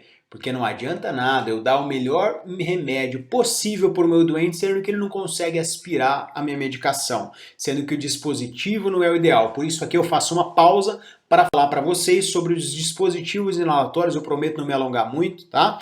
À esquerda eu tenho o aerossol dosimetrado, que é o PMDI, tá? Que é o que você já conhece, que é a bombinha, que eu tenho o salbutamol, 100 microcentigramas spray, também tem a apresentação da beclometasona, que fica mais para o escopo da aula de asma, tá? No centro eu tenho os dispositivos de pó seco inalado, que o de cima é o Aerocaps, que vocês já conhecem bastante. Embaixo à esquerda, roxo, é o dispositivo Discos. Embaixo à direita, é o dispositivo Ellipta. E aqui eu estou mostrando só os dispositivos disponíveis no Sistema Único de Saúde. À direita, em cima, é o dispositivo de névoa inalada. Embaixo à direita, eu trouxe com muito carinho para vocês o espaçador, que é um dispositivo que muitas das vezes a gente esquece para aqueles doentes que têm uma pressão inspiratória extremamente reduzida, para idosos, demenciados, que eventualmente não conseguem sincronizar o puff do spray com a inalação, então deve sim ser considerado o uso de espaçador para esses doentes. Eu lembro vocês aqui que nós temos entre espaçador e classes farmacológicas por volta de 250 combinações. Tá? E falo para vocês também que partículas maiores que 5 micras, elas tendem a se depositar na orofaringe.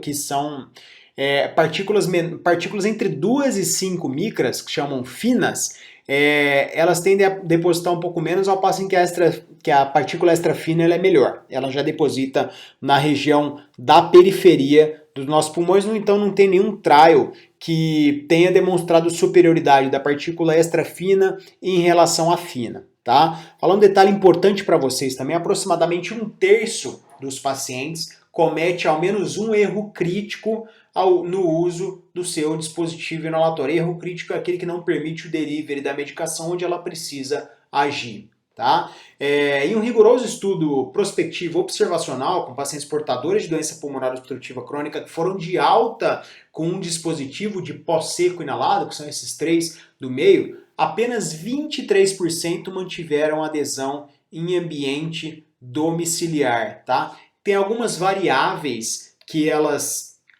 tendem a se correlacionar com uma terapia com uma técnica inalatória ineficaz. Quais são elas? 1. Idade avançada. 2. E a mais comum, diga-se de passagem, que a gente tem observado em pacientes que fazem acompanhamento no Sistema Único de Saúde, que é o uso de múltiplos dispositivos. 3. Orientação inadequada. E 4. Técnica inadequada. Uma coisa que dá para a gente fazer em toda consulta é o paciente portador de doença pulmonar obstrutiva crônica ou não, que faz uso de algum dispositivo, trazê-lo sempre na consulta e orientar o médico como ele usa. É uma técnica que chama técnica de teach back. Esse paciente vai te ensinar a usar e vai te mostrar como ele usa. tá? Isso é muito importante para aumentar a adesão terapêutica. E aqui eu quero desmistificar algumas terminologias que são bastante complicadas na prática clínica e às vezes causam um pouco de receio alguns de vocês quando a gente vai falar de terapia inalatória, tá? Então tudo que tiver escrito S é short, que é de curta duração. L, longa duração. B, beta 2 agonista. M, antagonista muscarínico ou antimuscarínico. C, corticosteroide. Logo, SABA e LAMA são beta 2 de curta e longa, respectivamente. SAMA e LAMA são antagonistas muscarínicos de curta e longa, respectivamente. E quando eu tiver escrito ICS no seu artigo científico ou aqui na nossa aula, vai ser corticoide inalatório. Tá, tudo bem. Mas quais são os dispositivos que eu tenho disponíveis no SUS, tá? SABA, fenoterol, terbutalina, aqui nós vamos usar o fenoterol, eventualmente prescrever salbutamol flaconate, que não é disponível no SUS, só em alguns centros, tá? SAMA, eu tenho disponível ipratrópio. LABA, formoterol e salmeterol. LAMA, tiotrópio e o meclidínio, agora disponível no SUS desde 2019, com a nova portaria. Corticoide inalatório, tem budesonida, fluticasona e beclometasona, tá? E eu vou falar aqui para vocês um pouquinho sobre cada classe farmacológica. Os beta-agonistas, eles promovem um relaxamento da musculatura lisa por estímulos receptores beta-adrenérgicos, e eles assim aumentam o AMP cíclico e produzem um antagonismo funcional à broncoconstricção. De efeitos colaterais, eles podem levar a taquicardia sinusal, precipitar uma ou outra taquiarritmia que o doente já tem, a doença de base, piora dos tremores em pacientes que têm algum tremor de base, a hipocalemia, principalmente quando os pacientes fazem uso concomitante de diurético tiazídico, pode acontecer também, tá? Inclusive, ela é uma estratégia terapêutica para pacientes que têm hipercalemia, e também a gente pode esperar uma queda relativa da pressão arterial de O2 imediatamente após o uso de SABA ou de LABA, eventualmente por fazer a broncodilatação em áreas que já não ventilavam e levar assim a uma ventilação em uma área que já não está perfundindo porque aquele capilar, o endotélio daquele capilar já é totalmente disfuncionante, tá? Mas essa piora da PO2 discreta não parece ter uma significância clínica. Tá? Falando sobre os antagonistas muscarínicos, os antimuscarínicos, eles antagonizam o efeito broncoconstrictor da acetilcolina quando ela encontra o receptor muscarínico M3, que está presente na musculatura lisa das vias aéreas. Tem baixíssima absorção sistêmica, sejam eles de curta ou de longa duração. No entanto, eles dão alguns sintomas locais, como boca seca e um gosto metálico na boca que alguns pacientes observam também. Isso é sim descrito em literatura. Deve ser evitado o uso em pacientes que têm hiperplasia prostática benigna, porque podem causar retenção urinária, e também deve ser evitado o uso em pacientes com glaucoma de ângulo fechado sob o risco de aumento da pressão intraocular. Não vou falar aqui das xantinas, porque o uso delas é bastante controverso hoje em dia, visto que tem um efeito broncodilatador modesto e a dose tóxica é muito próxima da dose terapêutica. Pode causar arritmia, taquiarritmia tanto ventricular quanto atrial, levar o doente a estado de mal convulsivo, e também tem muita interação medicamentosa, sobretudo com digitálico, tá? Principalmente porque elas são metabolizadas pela via do citocromo P450, tá? Então, só para deixar o recado para vocês que aqui ela existe, mas nós não vamos falar delas. E quando a gente fala em terapia farmacológica, o SUS sim fornece um grande apoio para os doentes. Tem portaria de 2015 que fala sobre as medicações que estão disponível no próximo slide, vou passar para vocês depois, tá? Mas a gente ainda precisa de uma outra coisa, principalmente outro SAMA que não o fenoterol, e aqui a gente corrige o slide, tá? Principalmente o salbutamol, que é o Erolin Nebulis, seria bastante interessante que a gente tivesse ele disponível por via inalatória, não spray, não DPI, que a gente tivesse disponível via flaconete. Precisaríamos também ter uma combinação de LABA com LAMA em um único dispositivo para que a gente aumentasse a adesão. Precisaríamos também de outras drogas em dispositivo spray, já que a gente só tem salbutamol. Seria muito importante para a gente usar a via espaçadora em doentes idosos que têm pressão expiratória diminuída, doentes que já evoluíram com síndrome demencial e não conseguem eventualmente acoplar a inalação com o spray, tá?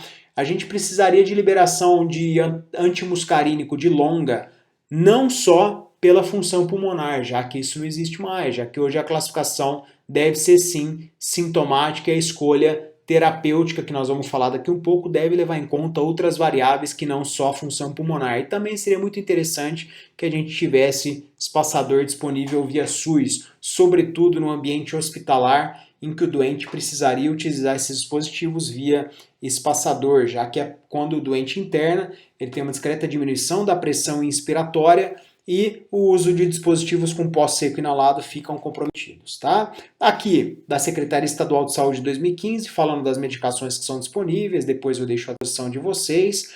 Para a gente falar sobre terapia farmacológica, não dá para a gente não falar da evidência, tá? Já que isso está inserido num documento que fez revisão de literatura dos últimos trials, das últimas meta-análises, foi avaliado por especialistas e só utilizaram drogas que são regulamentadas e normatizadas por pelo menos uma agência regulatória. E aí eu vou começar para vocês para falar que a terapia broncodilatadora é terapia sintomática, não tem aumento de sobrevida, por isso pensem muitas vezes antes de prescrever para doente cardiopata sem obstrução ao fluxo aéreo, tá? Eu desaconselho, tá bom?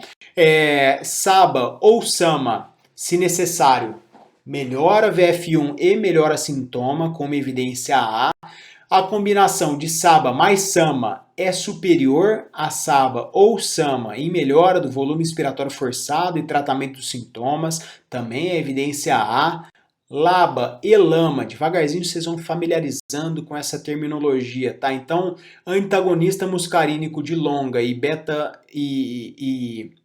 agonista beta-adrenérgico de longa melhoram função pulmonar, dispneia, qualidade de vida e reduz taxa de exacerbação. Antagonista muscarínico de longa é superior a beta-adrenérgico de longa em redução de exacerbação com evidência A e redução de hospitalização com evidência B. Tá? LABA associada à LAMA são superiores ao aumento de VF1 em comparação com monoterapia com LABA ou LAMA e reduz também exacerbação quando a gente associa. ICS mais LABA, e aqui a gente está falando de uma combinação extremamente usada em nível ambulatorial para doentes portadores de DPOC, e depois a gente vai ver que talvez não seja a combinação ideal para todos os doentes portadores de DPOC, é superior a ambos isoladamente na melhora da função pulmonar, qualidade de vida e redução de exacerbação em pacientes com doença moderada grave.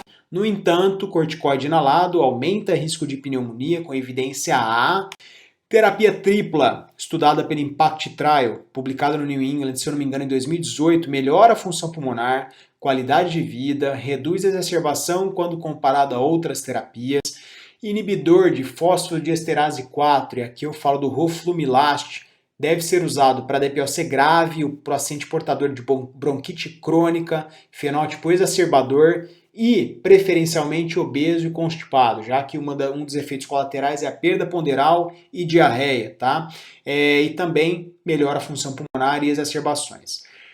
E aqui eu faço um apelo a vocês, não suspendam os macrolídeos, dose imunomoduladora, aquele paciente que usa macrolídeo todo dia, 250 mg, ou o paciente que usa 500 mg segundas, quartas e sextas, é uma estratégia para redução de exacerbação no fenótipo enfisematoso. A terapia é imunomoduladora, não é uma terapia antimicrobiana. No entanto, ela leva sim a aumento da resistência bacteriana, prolongamento do intervalo QT, hepatopatia, perda auditiva induzida pelo macrolídeo, então ela não é isenta de efeitos colaterais. Vou falar aqui do corticoide inalatório, que é sempre o divisor de águas aí, tá? Quando que eu devo prescrever e quando que eu não devo prescrever? Eu devo prescrever para o paciente que tem fenótipo exacerbador, com eosinofilia no sangue periférico e história concomitante de asma. E quando eu não devo prescrever? Quando o paciente tem pneumonia de repetição, já que é evidência A que corticoide aumenta o risco de pneumonia, quando eu tenho eosinófilos baixos no sangue periférico e histórico ou infecção ativa por micobactérias, seja ela tuberculose ou não tuberculose, tá? Então, sempre considerar a prescrição de corticoide inalado para pacientes exacerbadores que têm eosinofilia e fenótipo asmático também, tá?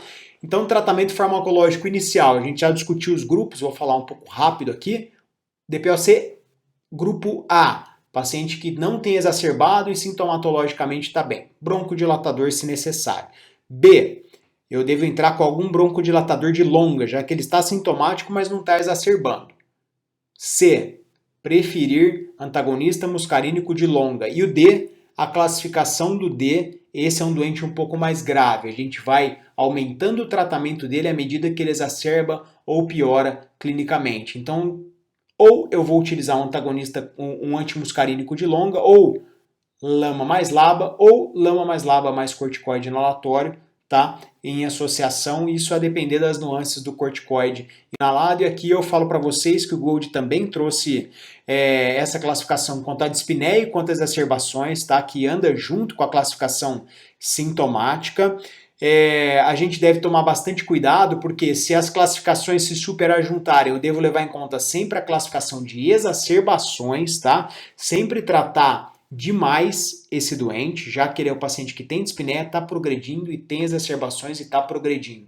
Fazer um adendo aqui à direita, nas exacerbações, o paciente vai estar com LABA ou LAMA, eu vou adicionar ou corticoide inalado ou lama, se ele estiver usando só LABA, e eu devo suspender o corticoide inalado se ele estiver tendo pneumonia de repetição e principalmente se ele tiver eosinófilo baixo no sangue periférico. Se ele tiver eosinófilo alto, fenótipo asmático, esse doente migra para a terapia tripla. Se com a terapia tripla ele continua exacerbando, eu devo entrar com uma medicação para prevenir exacerbações. Azitromicina em pacientes tabagistas, não cardiopatas, fenótipo enfisematoso, roflumilástico para o paciente bronquítico crônico que tem VF1 menor que 50%, que é o inibidor de fosfodiesterase 4, tá? Falar agora sobre as terapias adjuvantes, já sei esse slide muito legal. A indicação de oxigenoterapia domiciliar prolongada, aqui a gente vai chamar de ODP, que é oxigenoterapia domiciliar prolongada, mas fora eles usam o termo LTOT, que é Long Term Oxygenal Therapy. Ela é baseada em dois grandes estudos que foram realizados na década de 70 e publicados na década de 80. Um no Reino Unido, que é o Medical Research Council, e nos Estados Unidos, que é o NOT, que a gente chama, que é o Nocturnal Oxygenal Therapy Trial. O MRC, só para falar para vocês rápido sobre esses estudos, foi um estudo randomizado controlado que utilizou nenhum suporte de oxigênio e outros doentes utilizaram mais que 15 horas, tá? Esses doentes tinham hipoxemia grave e a sobrevida para os pacientes que utilizaram mais que 15 horas foi de 50%, ao passo que os doentes que não usaram foi de 33%. Ou seja, depois desse estudo, não se utilizou menos que 15 horas, porque esse estudo evidenciou um benefício nos doentes que utilizaram por mais que esse período. Já o NOT, que é o Nocturnal Oxygenal Therapy Trial, do grupo inglês, ele comparou o uso de oxigênio contínuo e oxigênio apenas à noite, e contínuo foi melhor. Ou seja, devemos usar inclusive à noite por mais que 15 horas por dia. Já o doente com hipoxemia leve a moderada, o New England, ano retrasado, ou 2017, se eu não me engano, publicou um estudo que chama LOT, que estudou pacientes com hipoxemia moderada que evoluíam com hipoxemia no esforço, e esses doentes eles não tiveram benefício quanto à sobrevida, tempo até a próxima exacerbação, qualidade de vida, função pulmonar ou teste provocativo indutor de hipoxemia também, e o uso deve ser maior que 15 horas por dia. Tudo bem, quem que é o candidato a usar oxigenoterapia domiciliar prolongada? Paciente com PO2 menor que 55 ou saturação menor que 88, isso na gasometria, não na oximetria. PO2 entre 56 e 59 ou saturação de 88 com hipertensão pulmonar, cor pulmonar ou proliglobulia. Sempre fazer a titulação e sempre na consulta rever a indicação de oxigenoterapia desse doente, porque eventualmente ele ficou internado, precisou de O2 domiciliar, foi solicitado, no entanto ele teve uma melhora clínica, ele ficou normoxêmico e não precisa mais dessa oxigenoterapia domiciliar. Então sempre reconsiderar a oxigenoterapia domiciliar em toda consulta. Quando que eu devo prescrever o bilével domiciliar? Pacientes que internaram por uma insuficiência respiratória crônica agudizada, ou seja, aqueles pacientes que internaram por acidemia respiratória com CO2 alto, e o estudo do JAMA estudou pacientes acima ou igual a 52 ml de mercúrio para CO2, sendo que 2 Research Clinical Trials mostraram redução no tempo da readmissão e outros 2 estudos de diminuição da mortalidade. Então, para todos os fins, a gente sabe que é difícil a gente conseguir via SUS, tem uma fila muito grande, eventualmente demoram 1, 2, 3 anos, e a indicação mais consolidada para a ventilação alveolar do obeso e a apneia grave do sono. No entanto, esses doentes eles têm sua indicação de terapia adjuvante com bilevel domiciliar. O bilevel é o que a gente chama de BIPAP. No entanto, não devemos, tá? Quanto ao transplante pulmonar, aqui tem o Body Score, Body Index, que eu não vou entrar em detalhes. No entanto, o paciente que tem Body Index entre 5 e 6, ele deve ser referenciado para transplante pulmonar. Paciente que tem doença progressiva a despeito do tratamento otimizado, não candidato a outros tratamentos cirúrgicos ou endoscópicos, como implante de coil, cirurgia de redução volumétrica pulmonar, esse doente ele deve preferencialmente ser seguido por um serviço de transplante pulmonar. Tá? Preferencialmente menor que 60 anos, idealmente menor que 60 anos, preferencialmente menor que 65 anos, já que passados 65 anos passa a ser uma contraindicação ao transplante pulmonar. Quanto às exacerbações, vou falar uma palavrinha só, o paciente que exacerba, ele não tem consolidação ao raio-x, pneumonia em paciente DPOC é diferente de exacerbação em pacientes portadores de DPOC. Foram classificadas por Antonissen em 1987 entre leves, moderadas e graves, tá? Leve, o paciente só precisou usar SABA, uma dose adicional à que ele já usava. Grave, o paciente precisou internar ou ficar em sala de emergência. As moderadas é o meio do caminho, o paciente que usou mais que SABA, no entanto que ele não precisou internar. A maior parte dos estudos estratifica as exacerbações de acordo com estudos retrospectivos. Eles veem que o doente utilizou e aí classificam. O principal preditor de exacerbações frequentes é uma exacerbação prévia, tá? Aqui é um gráfico, uma tabela que diferencia DPOC com pneumonia e exacerbação de DPOC, que é o DPOC sem opacidade ao raio-x, tá? E basicamente esse fluxograma aqui embaixo nos traz que se o paciente tem uma evidência de um novo infiltrado pulmonar, ele deve ser tratado como pneumonia e não exacerbação em doente portador de DPOC. Fala rápido desse artigo de revisão aqui do European Respiratory Journal de 2017, que versa a respeito de algumas classes farmacológicas na exacerbação. Então, se o doente internou por exacerbação, SABA e SAMA são drogas de escolha. Foi de alta, preferiu um LABA e prescreveu um LABA. Se exacerbações frequentes, LABA mais LAMA. Quanto ao corticoide sistêmico, que é sempre uma dúvida, o REDUCE Trial, que foi um grande trial, ele estudou na inferioridade entre 5 e 14 dias e viu que dá absolutamente na mesma. Tá? Então, o desfecho foi taxa de reinfecção nos 6 meses subsequentes, por isso a gente não deve passar de 7 dias e sempre preferir via oral. Quanto a antibióticos, julgamento clínico é o mais sensato. Tá?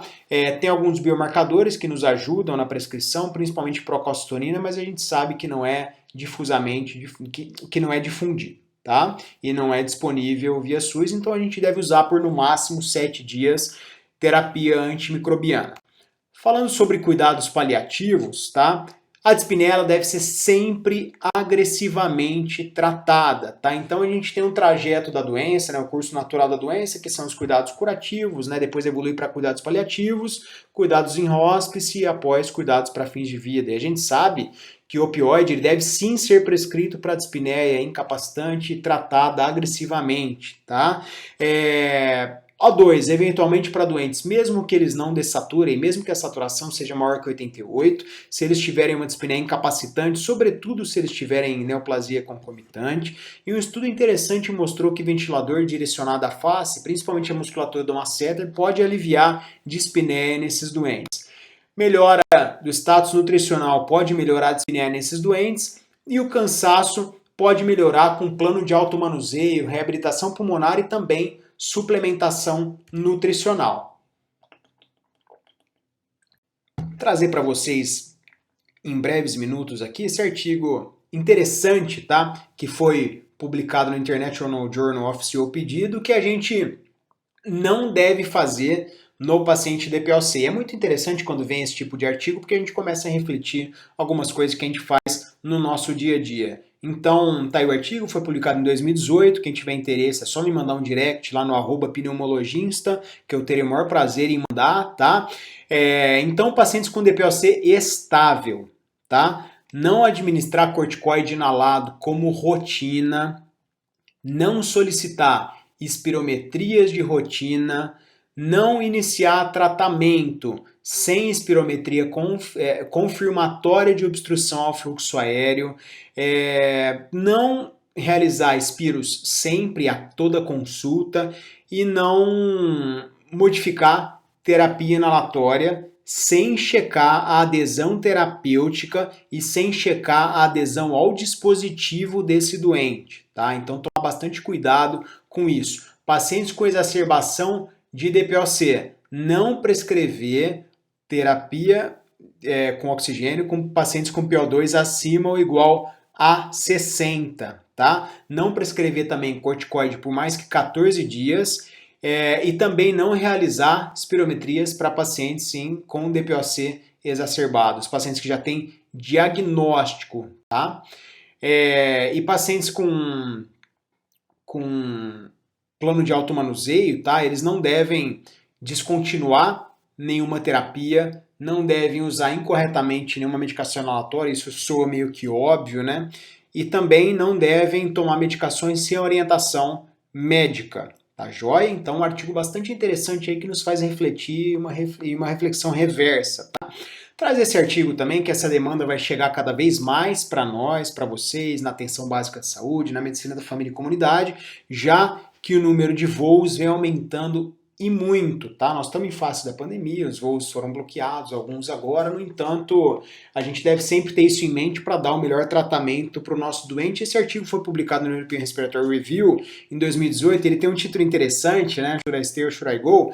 E ele se pergunta se o doente deve ou não viajar de avião, tá? E eu vou falar para vocês uma coisa interessante, que tem uma coisa que chama hipóxia hipobárica, tá? Nos voos com um percurso um pouco mais longo, a altura é em média 39 mil pés, aproximadamente 12 mil metros. Nessa altitude, a cabine é pressurizada para aproximadamente 8 mil pés, esse fator de calibração, o que baixa a pressão atmosférica para aproximadamente 565 milímetros de mercúrio, e isso pode levar à hipoxemia, tá? Aqui é aquela tabela que eu mostro para vocês, esse gráfico, né, que eu mostro para vocês que o número de voos está aumentando vertiginosamente, tá? Aqui a questão da hipóxia hipobárica, em verde os doentes que têm uma saúde normal e em vermelho os doentes que são portadores de DPOC. E aqui uma tabela que basicamente vai me explicar a fisiopatologia da hipóxia hipobárica, que eu posso ter à esquerda tanto a hipóxia por si só, levando à fadiga muscular por aumento do volume minuto compensatório, no meio mostrando a vasoconstricção hipoxêmica do leito pulmonar e à direita mostrando o aumento do débito cardíaco por aumento da demanda miocárdica, as duas confluindo para piora da função ventricular direita, tá? Muito bonito esse gráfico. E aqui eu mostro para vocês quem deve viajar. Primeiro eu vou falar para vocês contraindicações à viagem. Tuberculose ativa, hemoptise recorrente e outras contraindicações óbvias, infecção ativa pelo coronavírus, síndrome gripal em atividade, etc. E à esquerda lá, a gente deve desaconselhar pacientes que usam titulações maiores ou iguais a 4 litros por minuto. Tá? Se os pacientes usam menos que 3 litros por minuto ou têm uma hipoxemia, eles devem ser submetidos a um teste de desafio de hipóxia. Tá? Isso aí deve ser feito pela equipe de fisioterapia em ambiente controlado. Tá? Os pacientes que têm um risco aumentado são os pacientes que tiveram intercorrência em voos prévios, VF1 menor que 30% e comorbidades que podem piorar com a hipóxia hipobárica, por exemplo, pneumotórax recente e necessidade de oxigenoterapia prévia em outras viagens. Então, muito interessante esse artigo, tá? Trouxe para vocês para a gente refletir aí que a gente tem que começar a aconselhar cada vez mais os nossos doentes. Trago para vocês agora um tópico que é o novo normal que a gente tem que enfrentar. Estamos em fase, é uma pandemia, depois ela passará, e aí? O que sobrou de aprendizado, tá? Como nós consolidamos algumas práticas. Estamos considerando fazer teleorientação e telemedicina no âmbito da medicina da família e comunidade? Quais serão as novas práticas de atendimento? Atenderemos separadamente doentes com queixa respiratória depois que a pandemia passar? Não atenderemos, continuaremos utilizando face shield e máscara nas consultas, etc. Então temos que rever várias e várias práticas. Como será feito o monitoramento do doente com queixa respiratória que eu trato em âmbito domiciliar, já que todo paciente poderá ter suspeita de infecção pelo coronavírus? Como anda o ensino à distância da nossa unidade básica, da nossa unidade secundária? Como está a questão do ensino na nossa Liga de Medicina da Família e Comunidade? E o que a gente pode fazer para trazer a tecnologia como aliada na medicina da família e comunidade? Aí algumas questões provocativas para todos vocês, junto comigo, refletirem. E aqui eu só tenho a agradecer a vocês o convite, foi muito interessante. Deixo aí meu e-mail, meu telefone pessoal, símbolozinho do Spotify aí. Eu sou coordenador de um podcast em pneumologia, que é o Pneumocast, já mostrei para vocês quando a gente falou em cessação de tabagismo. Aí deixo também meu Instagram novamente, quem quiser corresponder comigo, me manda um direct lá que eu mando os artigos da aula para vocês. Meu LinkedIn também, de uma maneira um pouco mais formal. Fico à disposição, agradeço muito o convite de vocês, me sinto muito honrado de participar de um evento com nomes tão grandes na medicina nacional e parabenizo a vocês pelo interesse em todas as áreas, em especial a pneumologia, a gente fala dela aqui com muito carinho, e que vocês tenham gostado das nossas apresentações aí.